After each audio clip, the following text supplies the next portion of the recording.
Good morning, everyone. I hope that you are well and that you are safe in the ways that are most important. I'm the Reverend Kevin Tarsa. Beth Caro is ready to be helpful to you this morning via the chat if you have questions or are wanting any assistance. If you're new to UUCM, I'd love for a chance to say hello at the end of the service in the breakout room set aside for newer folks. As more among us are receiving the vaccines, you can feel the energy starting to turn toward the future. I expect that the months ahead, well into our re-entry, whenever and however that comes, will be even more important than these past months to the future and to living into what matters most deeply to us. I'm so grateful to be on this journey together.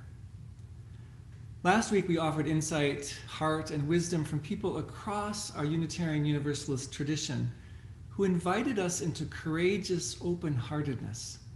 Thank you, Jeff Stone, for being the worship associate last Sunday.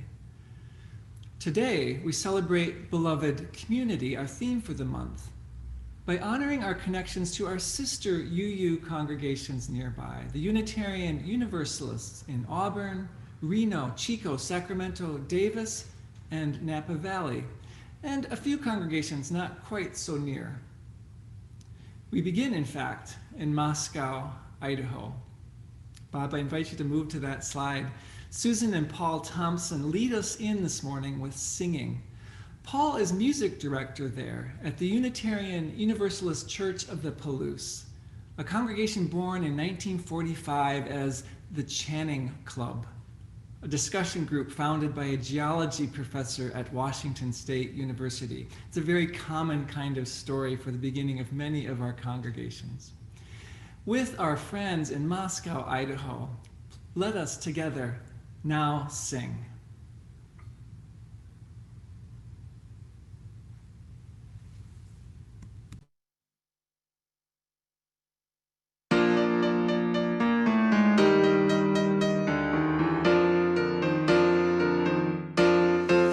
Let us sing, sing, sing, sing. Now let us sing, sing, sing, sing.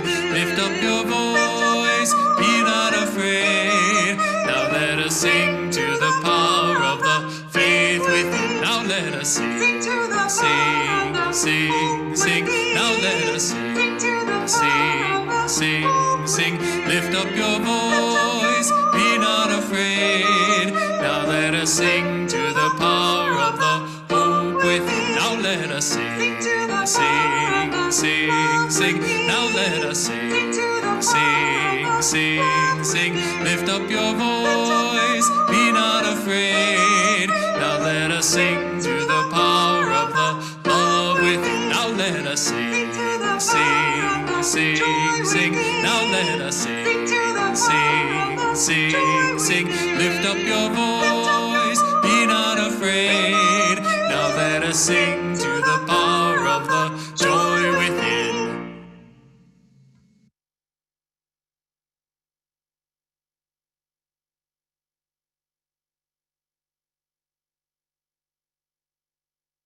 Good morning, beloved community. Happy Lunar New Year 2021, the year of the metal ox. My name is Beth Caro, and I am pleased to be the worship associate for today's service, as well as the Zoom chat host for most of our services here at UUCM. And I'm wondering how it is with your spirit today. Elated or exhausted? Marvelous? Melancholic? Meh? Overjoyed or overwhelmed? Maybe just over it. Over all of it. Me too. All that and more. Whether you are thriving in the time of Zoom church services or you ache for in-person gatherings, welcome. If this is your first time joining us or you've been a part of our community for as long as you can remember or anywhere in between, hi there. Glad you are here today. We are the Unitarian Universalist Community of the Mountains in Grass Valley, California, and we welcome people of all ages and abilities, orientations, identities, and beliefs. Within our community, we believe that diversity is to be celebrated, and we know that we need not think alike to love alike. Edwin Markham, a poet and educator who wrote at the beginning of the 20th century and spent time in nearby El Dorado County, wrote a little poem, an epigram, called Outwitted. He drew a circle that shut me out, heretic, a rebel, a thing to flout. But love and I had the wit to win. We drew a circle that took him in. May you find welcome here as people of all religious backgrounds and those with none at all. For our UU faith has both a spiritual center and a civic circumference. We embrace your spiritual core and draw the circle wider. Let us worship together.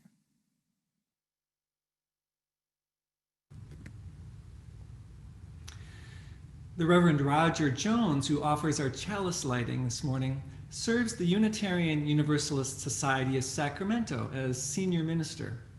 The Sacramento congregation goes all the way back to 1868, the largest and oldest of the congregations in our particular cluster of Unitarian Universalist congregations. The Reverend Roger Jones.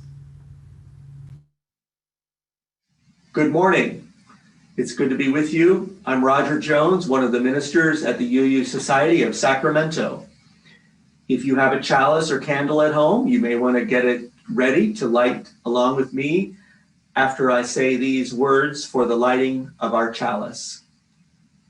We kindle this flame, the symbol of our shared search for truth and understanding. In times of danger and confusion, may its fire bring us courage and commitment. In times of doubt, may its warmth renew our connections to one another and the spirit of life.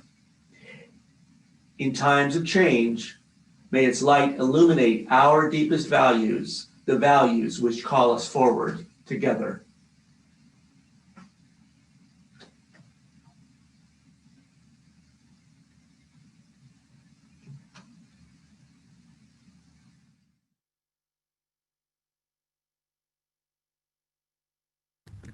I invite you to light your chalice at home or to place your special object that helps you set aside this time. Each Sunday, we acknowledge here that we are on the land of the Nisenan. The Unitarian Universalist congregations in our local cluster reside on land that has long been home to the Nisenan, the Maidu, the Miwok, the Patwin Wintun, the Wapo, the Machupta peoples near Chico, the Washoe near Lake Tahoe and Reno. As Joe and Rain offer our local land acknowledgement this morning, may we extend outward our commitment to find just relationships and to contribute to any fragments of healing that may be available.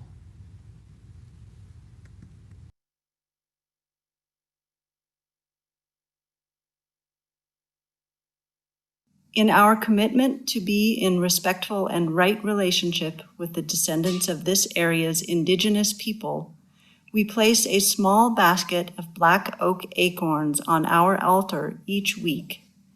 In so doing, we remind ourselves and acknowledge that the Nisenan people are still here among us today, though nearly invisible, that we are on Nisenan land that was never ceded, and that the original tribal families have yet to recover from the near genocide of their people.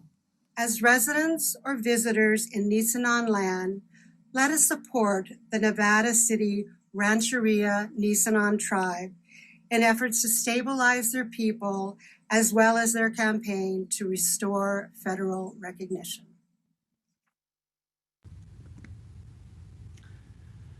Founded in 1954 by a small group of liberal-minded parents wanting meaningful religious education for their children, another way many of our UU congregations began. The Unitarian Universalist Church of Davis now serves over 300 members and has an active campus ministry program at UC Davis.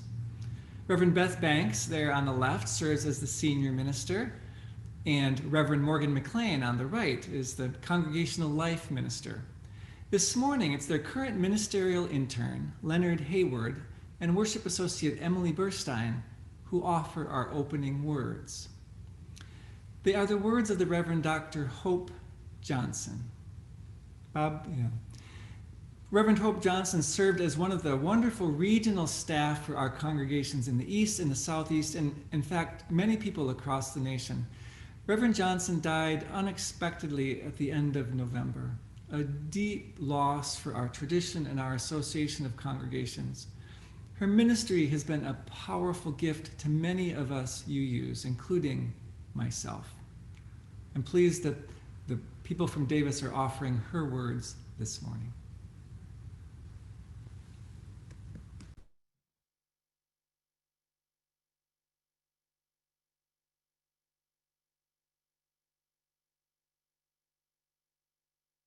One Love by the Reverend Hope Johnson from Voices from the Margins. We are one, a diverse group of proudly kindred spirits, here not by coincidence, but because we choose to journey together. We are active and proactive. We care deeply. We live our love as best we can. We are one, working, eating, laughing, playing, singing, storytelling, sharing and rejoicing, getting to know each other, taking risks, opening up, questioning, seeking, searching, trying to understand, struggling, making mistakes, paying attention, living our answers, learning to love our neighbors, learning to love ourselves.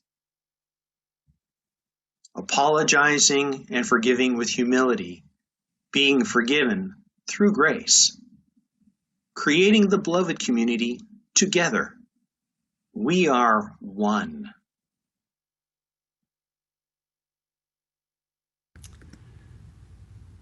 The Sierra Foothills Unitarian Universalists in Auburn gave birth to this congregation in Grass Valley. And so these nearest Unitarian Universalist neighbors are an important point of connection we hope to strengthen. Their mission is to build beloved community that respects diversities as they nourish the spirit, care for the earth, and inspire faithful acts of peace and justice. Their wonderful director of religious education and youth religious education, Adrienne Dills, offers our wisdom for all ages this morning.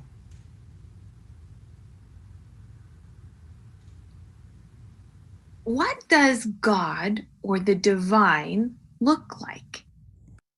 In Unitarian Universalist tradition, we have more images than we can count. We have more ideas than we could possibly put into a slideshow.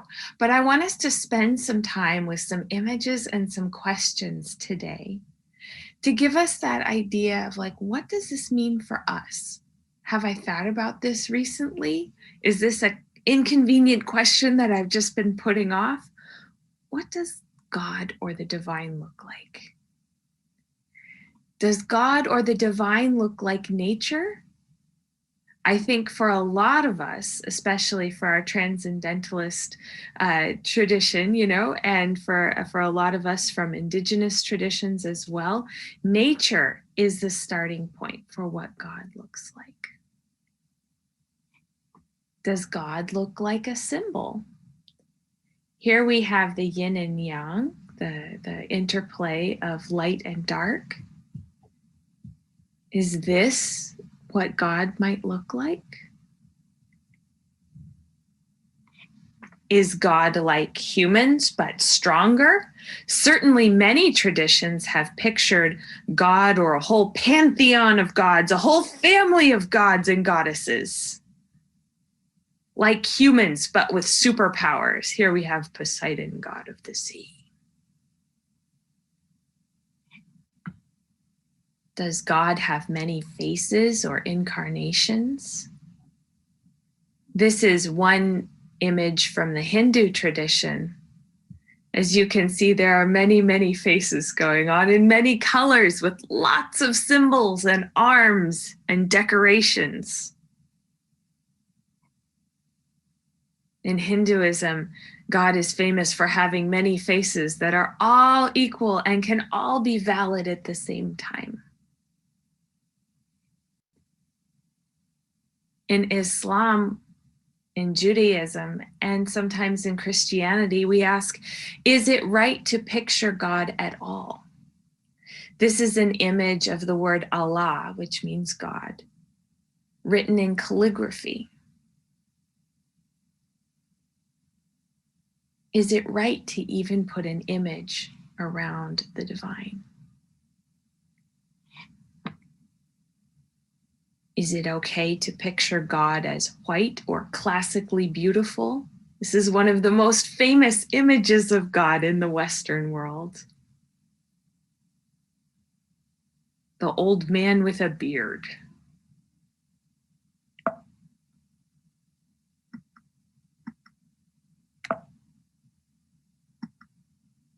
Was God a man? Certainly for many Christians, it is extremely important to picture the divine as also human, specifically as Jesus. Is that important for you too?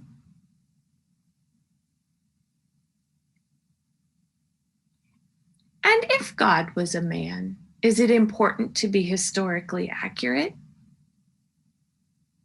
This is a composite image that archaeologists and scientists and anthropologists have put together of what Jesus might have actually looked like.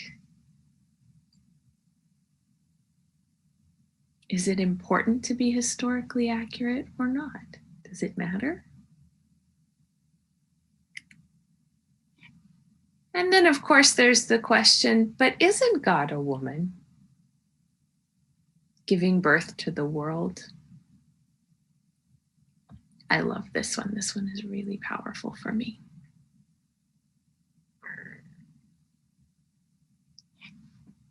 So if you haven't recently, let's take some time today and think, what image of God or the divine or the spirit of life has meaning for you, has meaning for me right now?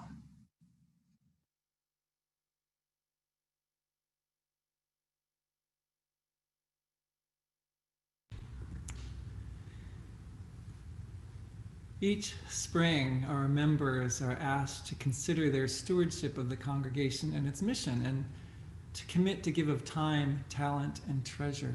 It's part of how we support those exploration of those deep questions. As we approach that time of the year, each week now, a member will share some of what they hold in their heart as they consider the meaning of this community in their lives and in our world. Stewardship Chair Marianne Currington has invited one of our newer members, Gail Schultz, to begin. Good morning. It's a pleasure to be with you today. I'm here to give a testimonial for the beginning of our stewardship campaign. I have been a member of this church for only 1 year. I joined last February, shortly before we went into pandemic mode. However, I've been a UU for 60 years and have been a member of churches everywhere from Southern California through Washington, D.C. and Charleston, South Carolina, and Ann Arbor, Michigan in between. In our community, I was able to take part in some of the activities before we went into closure mode, but I'm still quite active I work with Janet Dunstan on policies and bylaws and drafting. I'm chair of our finance committee, and I've done a number of the readings and discussion groups with the CWP group, which I have found very helpful. Today, I want to talk about why I do this. I find meaning in my life in being part of a community that shares my values of fairness, justice, and being in right relationship with the world around me.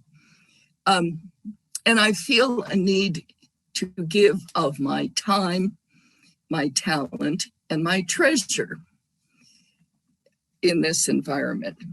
This church is growing. There is a very dynamic sense to the church. I see what it is, but I also see the possibilities.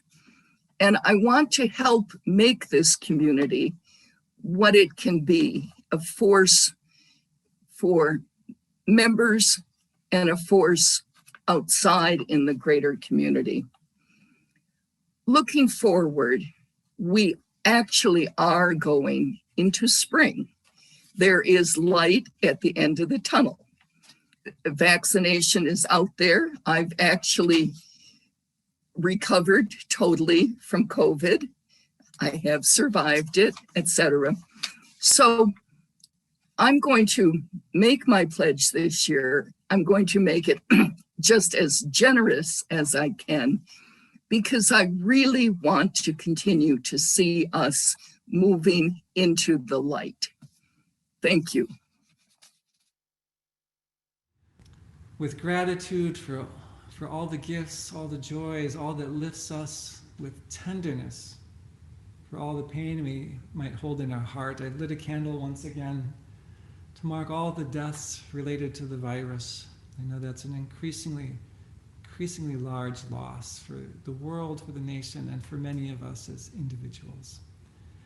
I invite us to hold each other in the tenderness that we feel right now, even though we're in separate places, imagining, calling to mind and heart those people we know and love, and even some of those we don't but can imagine.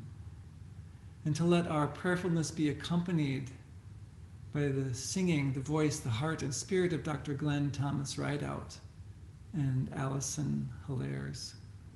They are from the First Unitarian Universalist Congregation of Ann Arbor, Michigan. Perhaps you'll be moved to sing. Perhaps be moved to receive, and let the music accompany your prayerfulness.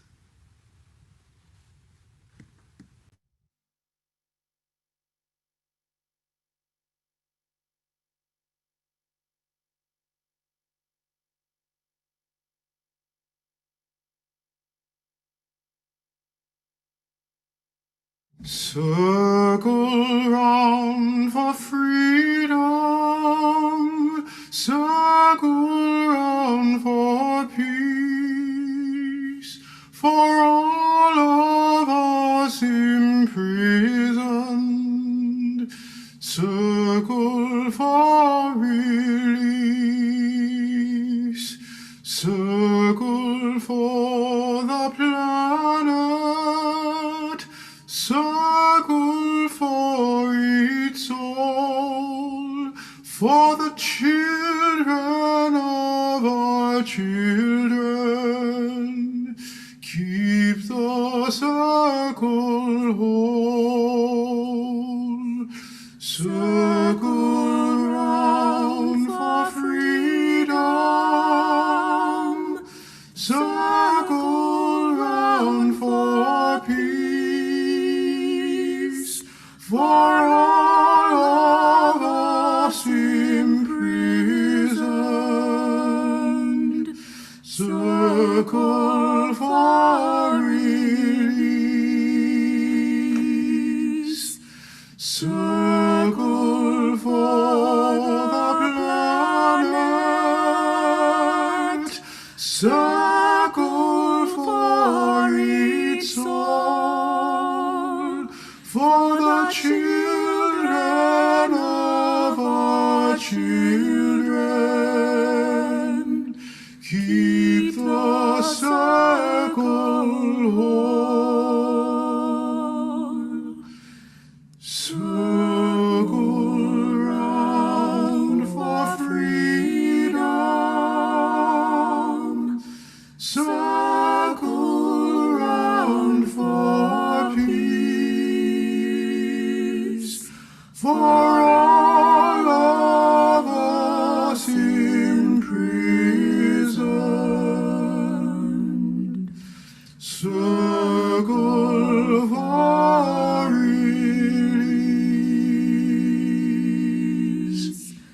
circle for the planet,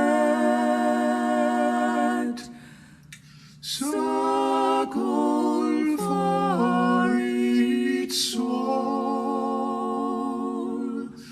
for the children of our children.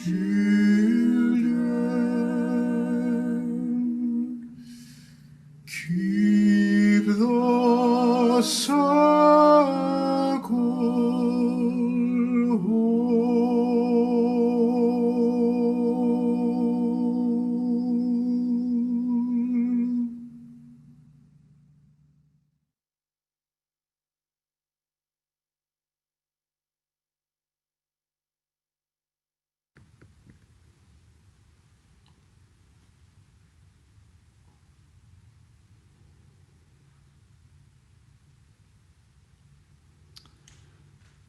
I always love hearing Dr. Glenn Thomas Rideout sing.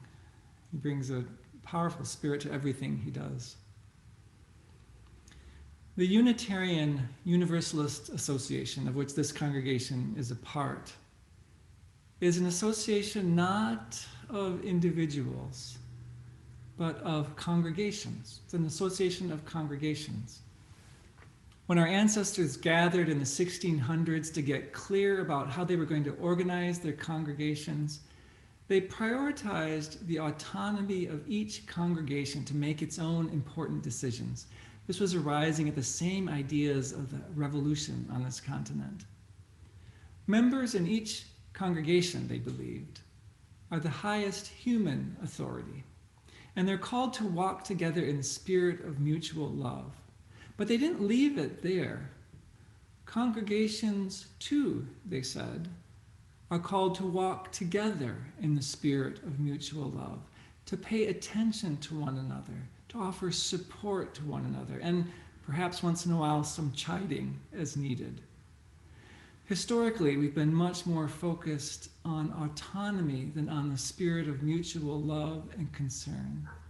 But it's never an either or. Even at its very best, to belong, to cohere as a community, requires holding a vibrant tension, much like that ever-moving balance point we need to find in order to be individuals who are in community, both individuals and community. The pandemic is showing us more of what community means or doesn't mean, both here among us and between our congregations as well. For all the physical distance the pandemic has required, it has opened up our awareness of the importance and the possibilities for connecting our efforts and our care. This morning's service is a simple collecting of contributions, but it's meant to hint at something larger, to hint at the possibilities for walking together in the spirit of mutual love with our nearby sister Unitarian Universalist congregations, guided toward mutual care and support and attention that helps each congregation serve its mission and helps all of us serve our very shared values in a time that's going to call for our courageous best. Together, here and among our sister congregations, may we be so.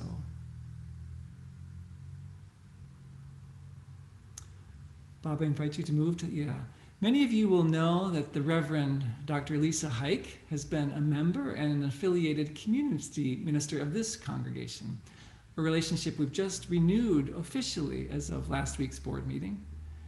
Reverend Hike now serves part-time the Napa Valley Unitarian Universalists, who got their start in 1983 with the encouragement of the district staff and a couple of young seminary students from Star King. Here's the insight of the Reverend Dr. Lisa Hike.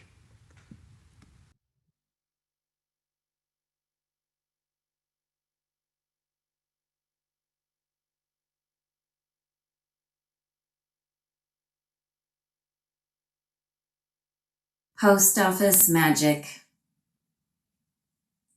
At the post office, after the big snowstorm, there was a long line because so many packages had not been delivered. As I went in, a man held the door for me and said that if I wanted to wait in that line, I should take a lunch. It was indeed a long line, but I had driven all the way to town to do errands, and even if I had to wait an hour, I would. But several other people came in the main door and their eyes widened and they left. The post office is one of the few places left where there is every kind of person all together. In the parking lot, hybrid cars sit next to huge trucks with gun racks, each with its expected bumper stickers. It could have been ugly inside, what with the mix of hippie mamas and their dreadlocked children and the enormous red-faced men with big facial hair and expressions of suspicion. But instead, people were cheerful, possibly glad to get out after so many days of being snowbound.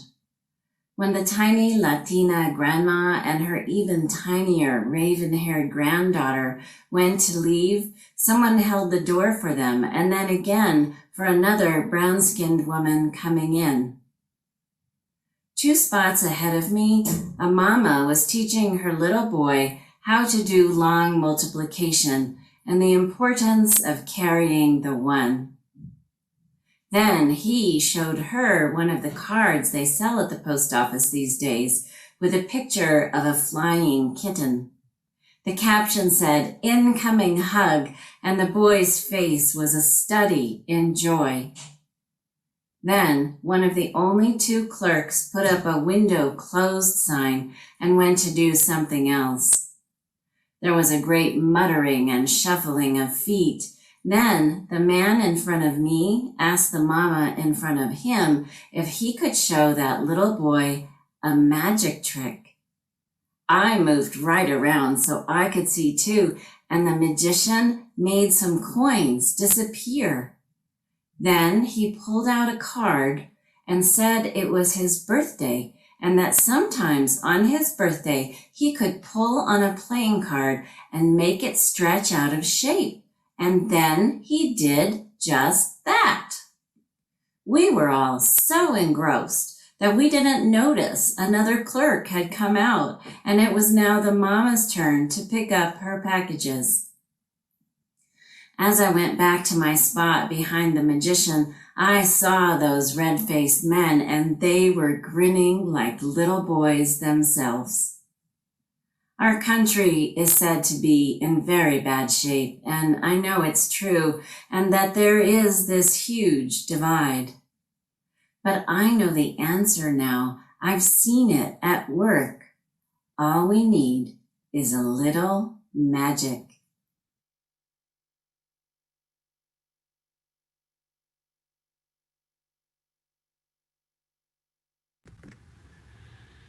The Reverend Lucy Bunch serves as the Minister of Faith and Justice to the Unitarian Universalist Society of Sacramento. This is their beautiful, recently renovated sanctuary.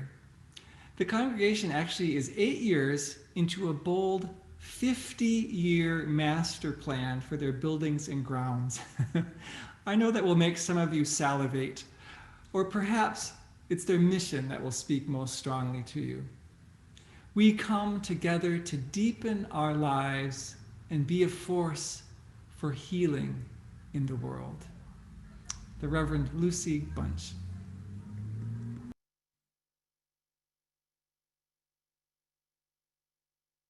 Good morning, UU community of the mountains. I'm delighted to be with you. I'm the Reverend Lucy Bunch. I'm one of the ministers at the UU Society of Sacramento, and I'm happy to be here and to share a message with you this morning. I want to start, however, with a reading from a fabulous book called Manifesto for a Moral Revolution. It's by Jacqueline Novogratz, and she says, "The revolutions in technology and globalization in the past 3 decades have changed everything.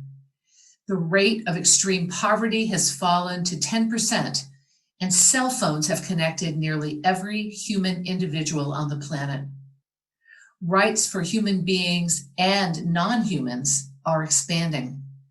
On so many dimensions, the world has gotten better. Yet the same forces that have shaped this world, technology and shareholder capitalism, hold within them the potential to destroy us. We are dangerously unequal and divided. We collectively face the ultimatum of our climate emergency, and many of the institutions devoted ostensibly to improving the lives of many, not the few, are broken, yet we have not envisioned their replacements. We need a new narrative. We are too entangled to abide worldviews based on separation, nor can we look to simple technological or market solutions. These stories have run their course. We will be so much richer, productive, and peaceful if we learn not only to coexist, but to flourish, celebrating our differences while holding to the understanding that we are a part of each other, bound together by our shared humanity. That narrative will not come from above, but from all of us. So my sermon this morning is called The Moral Imagination. So here we are in a new year. I say good riddance to 2020, but really what has changed? Not a lot. My days are still the same, still in the pandemic, though the vaccine is slowly making its way. I'm still suffering from political anxiety, but now it's about the ability for the president to succeed. But somehow it does feel different. We have a new year ahead of us, and it feels like there's so much possibility. Also, we're pretty resilient now. We are experienced at this pandemic thing. We're experienced at politics making us feel sick or angry or despairing. We have learned to cope and to make the best of a difficult situation, and we are desperately ready for something to change. It feels different now in this new year because our hopes have a little breathing room. We have a new president, new energy, new space, a chance to expand. But we're not out of the woods yet. So while we wait, we have some time to reflect on what comes next and to use our imagination to vision, to see what could be possible. Imagination is particularly critical now because we must rethink and recreate a lot of things. I know deep in my soul, and you probably know as well, that things cannot go back to the way they were. Now, of course, you're going to see your friends, you're going to eat at restaurants, you're going to go to the movies, and we're all going to come back into our church spaces together, all those wonderful communal things that we miss so much. But the world is different now. We're different. We have been changed by what we have learned and what we have seen. Our eyes are open to the reality that our systems are not working for most of us, that racism and selfishness are alive and active in our country. Our eyes have been opened to see that income inequality is the highest that it has ever been, and it has been made worse by the pandemic. We also have the awareness that things could turn over, a sense that we're at a tipping point that could lead to a more sustainable way of being, that we could realize some steps towards that beloved community that we so long for. But we know this tipping point will not tip on its own. As Jacqueline Novogratz said in the reading I shared, we need a moral revolution. But first, we need to take a deep look at our world and use our imagination to envision what could be. I've seen this term moral imagination come up a lot lately in articles and books, articulating what's needed to find our way as humans who have made a terrible mess of things. I first came across this idea in the title of a book that I read in seminary, It was written by John Paul Lederach, who works towards conflict resolution in war-torn countries. He has seen the best and the worst of what humans can be. And he sees moral imagination as a special capacity of humans that is needed now more than ever. Our moral imagination is like a compass that helps us find our way in turbulent times, a compass that is grounded in our values. Like the true north, our values are the true north. Moral imagination requires us to perceive things more deeply than we normally do, to tap into our creative spirit with a moral lens. Using our moral imagination means being rooted in what is, but expanding our vision out to what could be. In these times, you may find many examples of people stretching themselves to imagine ways to make a difference in our world. I've been really heartened by some of the ways our youngest entrepreneurs are making a difference. Children and youth don't put a cap on their imaginations, and they set wonderful examples for us. 6-year-old Paris Williams of St. Louis started an organization to help feed people in need. She started by selling t-shirts and using the revenue to buy food and toiletries to put in her care packages for the homeless. Of course, her parents helped with the logistics, but it was her ideas and energy that made it happen. There are a lot of stories like this. There's a classroom in England that raised money by selling bracelets in their schoolyard and then invested the money in microloans to entrepreneurs in Africa. You likely have your own examples of children using their moral imagination to make a difference. But there's also a transformation happening in the business world, with entrepreneurs imagining a successful enterprise where profit and for profit's sake is not the main goal. These businesses are thriving despite having to swim against the tide of capitalist expectations. One business that has really sparked my imagination is called Who Gives a Crap? It was started in Australia by 3 young entrepreneurs who make toilet paper out of the world's most regenerating source of paper, bamboo. They sell the toilet paper for about 10% over the cost of premium toilet paper, but they give half of the profits to partner organizations who are working to provide toilets and sanitation to the world's poor.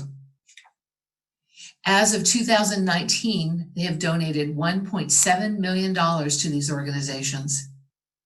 How many boxes does that tick?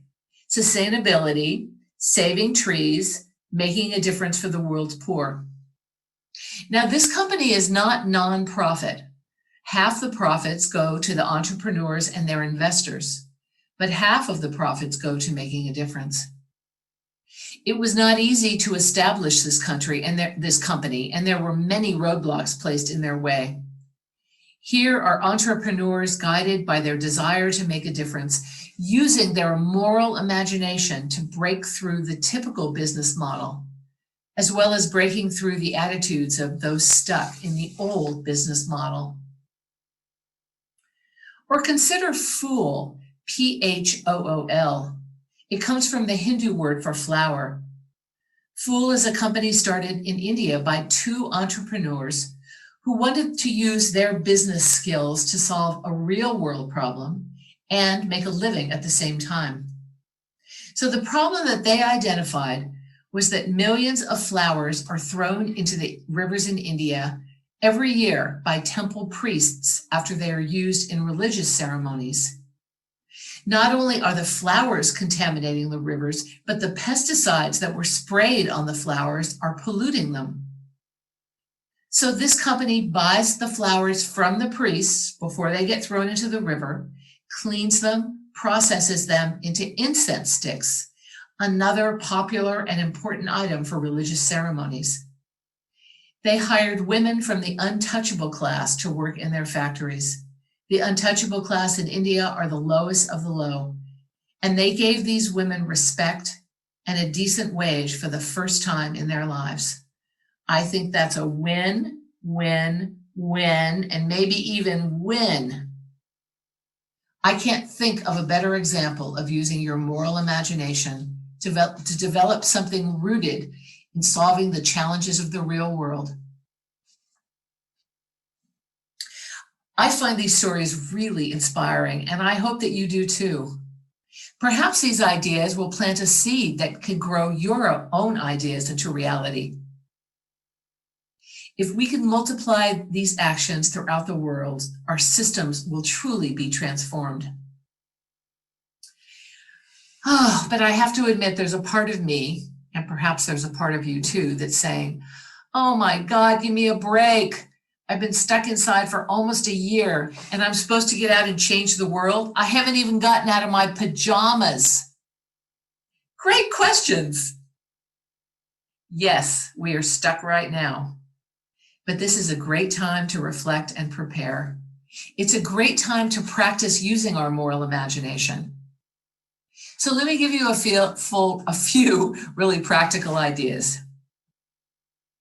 So when you're faced with a challenging situation, try showing a willingness to embrace the complexity without relying on either or thinking. Sometimes the best ideas come outside of these dualistic limits when we let go of it has to be this or it has to be that. What if it could be something else entirely? Practice empathy by imagining the experience of someone quite different from you. Empathy is a really important part of the moral imagination. So give it a try. QAnon supporter, perhaps? Okay, start with something a little easier than that. Have faith in your own ability to be creative.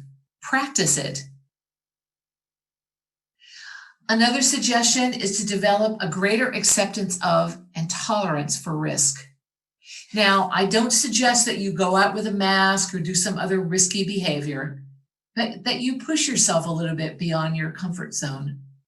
This really helps develop the moral imagination. All these are skills needed to develop your moral imagination, and now is a great time to practice. So start by getting out of your rut, whatever rut you are ready to break out of, and apply the skills above. Embrace complexity, move beyond the either or thinking, practice empathy, be creative, and accept risk. You could make this time a moral imagination boot camp. And then when we're ready to return to the world, you will be ready. And the real power of a moral imagination can be put into use. You know, we can't go back to the way things were. You know the reasons as well as I do. Our world is simply not sustainable. We must prepare ourselves to be active participants in this great turning to a new way of being. In the closing of his book, The Moral Imagination, John Paul Lederach has a similar idea for what he calls a moral imagination boot camp. So first off, he imagines a world where all leaders are required to attend continuing education at the School of the Moral Imagination. This is all leaders, all levels. He proposes starting with just 1 week because he's knowing there'll be some resistance to this plan. The classrooms would be mixed up to include people who rarely talk to each other in their regular lives. There would be lots of tea and coffee and snacks and beverages, very few lectures. Participants would be required simply to talk openly and honestly with each other about their hopes and their fears. Each day, they would hear a presentation from someone who had overcome a huge challenge, a refugee, a survivor of abuse, or just folks who've lived with oppression at every step of their lives. At least part of each day, participants would do art, or listen to music, write, or pursue a creative endeavor. And at the end of the week, they would all get together and plant a garden that would then be tended by the participants in the subsequent weeks. As Lederach envisions it, On the door at the exit, there would be a plaque, and they would read this plaque each day as they enter and each day as they leave. And the plaque would be inscribed with these words: reach out to those you fear. Touch the heart of complexity. Imagine beyond what is seen. Risk vulnerability one step at a time. So may it be. Blessed be, and amen.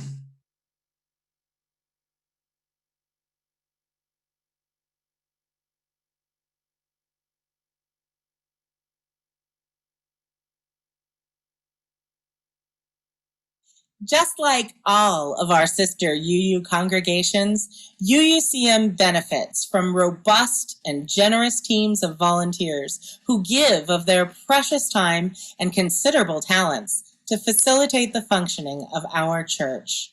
It is also vitally important for us all to contribute financially as we are able through fulfilling our annual pledges and in donating to the weekly offering, which is a ritual that has evolved with the times, from the simple passing of baskets from hand to hand to nowadays being done in a variety of ways.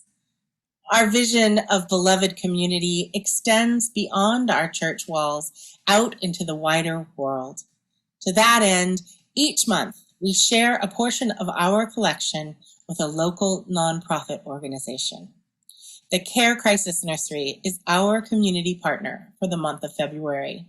They are focused on helping make the world around us a safer, happier place for children and families in our community by providing safe, nurturing care for the small children of families experiencing a stressful situation. The vision of the Care Crisis Nursery is that all children in our community will be able to grow and thrive, free from the threat or possibility of child abuse and or neglect. Their mission is to provide shelter and respite for the children and assistance to the families who are facing a crisis, and to safely and effectively supervise court-ordered visitations for families seeking reunification. Their website, carecrisisnursery.com, offers more ways that you can help beyond your very welcomed financial donations. For instance, by volunteering, donating a used car, or helping them with their humble wish list.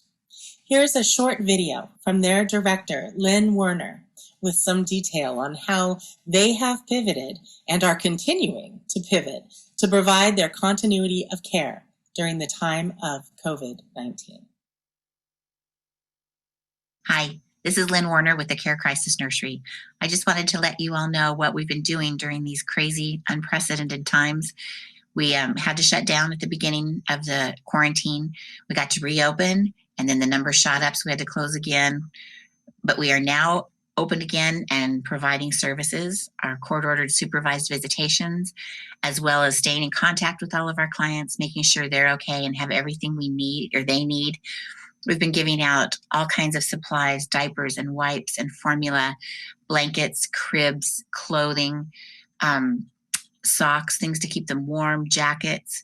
We have bassinets, cribs, strollers, swings, anything that these folks need to keep them up on the level and going well and staying healthy and being able to quarantine safely.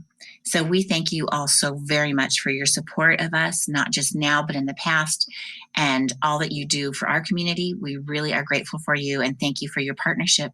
God bless and take care. Although we're not passing the basket in person, your generosity remains essential to our ability to sustain the work of our community. There are several ways to contribute.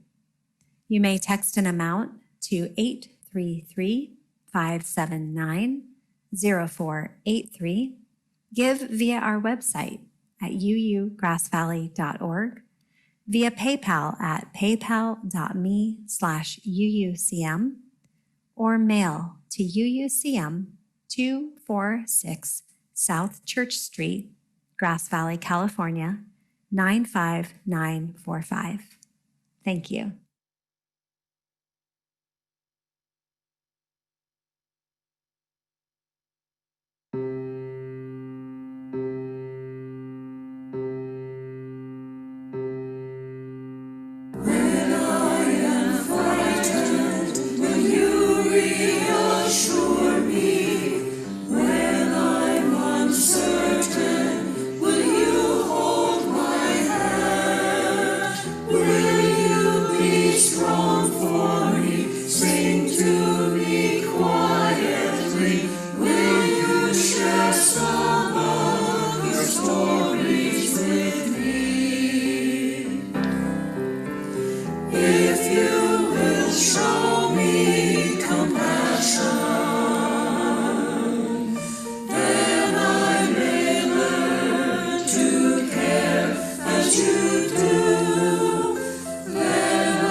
Thank you for your generosity and your willingness to help.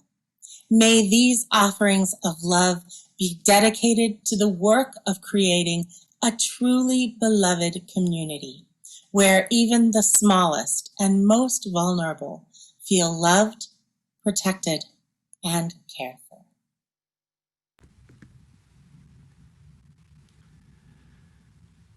We had a chance to see many wonderful pictures from the Unitarian Universalist Fellowship of Northern Nevada in Reno. Those are photographs taken and assembled by Bill Quimby, who's the music director there, who leads the choir we just heard. That's a congregation founded in 1958, and it serves all of Northern Nevada and portions of Northeast California.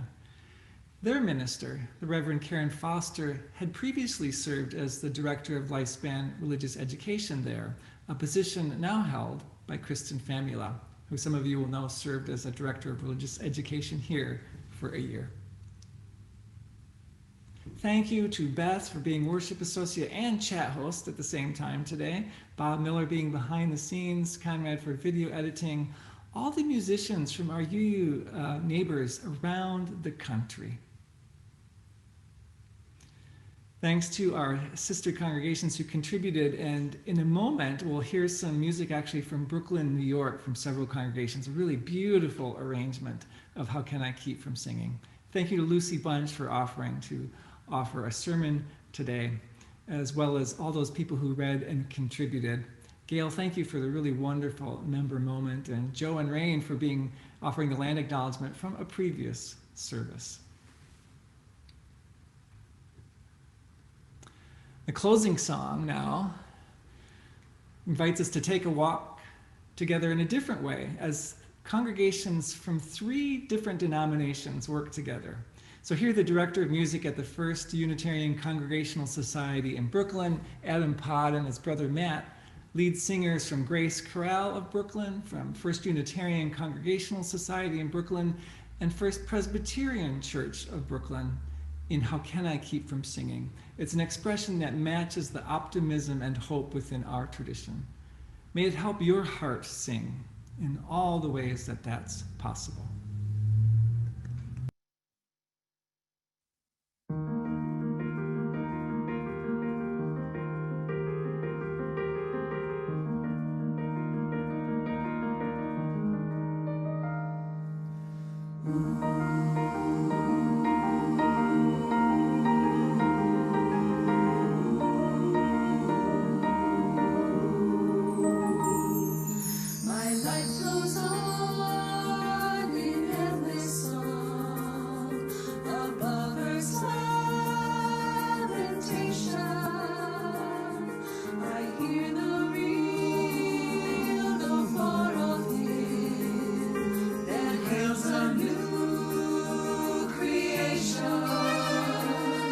No storm can shake my inmost heart, while to that rock I'm clinging, since love prevails in heaven and earth.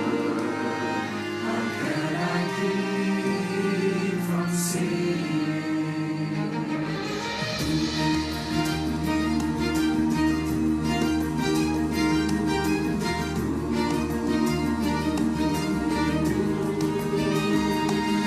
While all the time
first I learned to love it. No storm can shake my inmost calm. I hear the music ringing.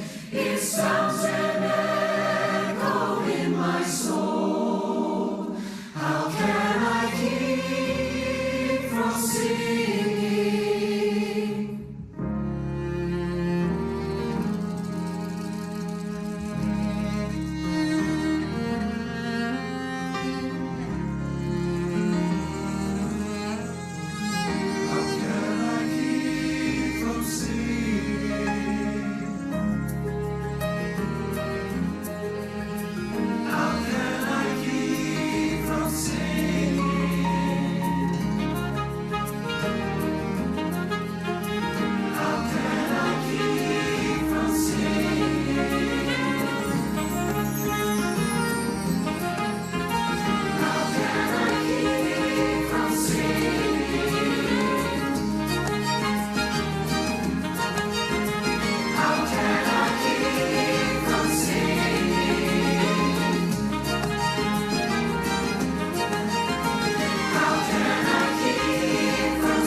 Oh, there's the music I'm going to carry into the day.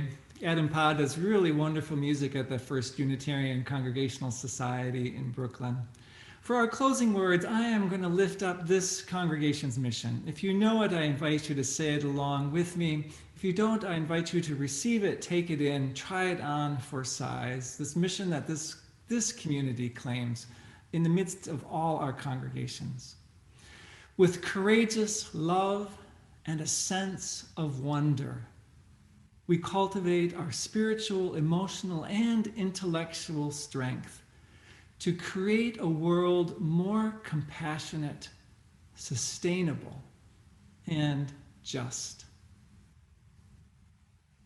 I invite you to know yourself connected within this congregation and far beyond, knowing that we carry the spirit and heart of this tradition, of this congregation, of each other with us as we move into our day. Together, let us carry the flame of peace and love until we meet again.